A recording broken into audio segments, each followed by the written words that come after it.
You know that feeling, that sense of loss for the way things are in the world? It's like this sorrow that's bigger than just you, a feeling that our communities, maybe even our whole nation, is hurting. If you felt that, you are definitely not alone. In this explainer, we're going to put a name to that feeling and, more importantly, explore a path forward. Okay, let's get into it. This question right here, it just cuts right to the heart of it, doesn't it? It suggests that this discomfort we're all feeling, it isn't some obstacle to get over. Maybe, just maybe, it's the very starting point for healing and real transformation. And, this feeling of loss, it's not new, not at all. It's a really deep human experience that kind of echoes through history. So let's just listen to a few different voices from different times, all trying to capture this exact same shared ache. So here, in a voice that sounds a lot like Lincoln, we hear that mourning isn't weakness. It's actually proof that we've loved our country. It completely reframes grief, not as an end, but as the very source of our hope for renewal. Now, for a more poetic take, this just beautifully shows that grief is this natural, untamed thing, and its purpose is to remind us that we care deeply. It's a call to stop seeing sorrow as something to be ashamed of, something to hide, and to just see it as fundamentally human. And to bring it right into the present, this voice really captures that modern feeling of longing and hope. It's a call to find a new beginning right in the middle of our shared loss. So these voices, they're all different, but they're pointing to the same universal feeling. But what do we call it? All right, let's give this feeling a name. Because naming something, that's always the first step to really understanding it. This is it, civic grief. It's not the grief you feel when you lose a person you love. This is about losing something bigger, a sense of safety or trust or a belief in a shared future.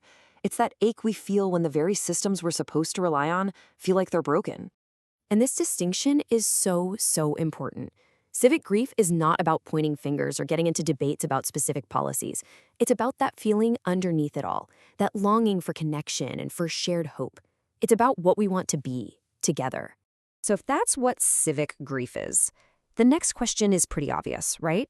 Where does it even come from? Why are so many of us feeling this right now? It all boils down to this idea of the assumptive world. Think about it. It's that set of beliefs we all carry around, usually without even thinking about it, about how the world is supposed to work. Beliefs about fairness, about safety, about progress. Civic grief is what happens when those fundamental beliefs get shattered. And what shatters that world? Well, we see it everywhere. It's in the loss of trust in our big institutions. It's the intense polarization that's driving us apart. It's that feeling that our shared values are just disappearing. It's anxiety about the future, and even a type of grief for our planet, a feeling called solastalgia, which is that specific distress you feel from environmental change happening right in your backyard. Each one of these is like a crack in our foundation. And this stuff has a real impact. It shows up as anxiety or anger, or sometimes just this deep, lingering sadness. The problem is, it often becomes what's known as disenfranchised grief, a loss that society just doesn't really acknowledge or give you permission to feel. I mean, think about it. There are no holidays for mourning the loss of civil discourse, right? So if this feeling is so common, why isn't it easier for us to talk about? Why can't we just come together and start to heal? Well, it turns out there are some pretty big barriers in our way. First off, there are emotional barriers.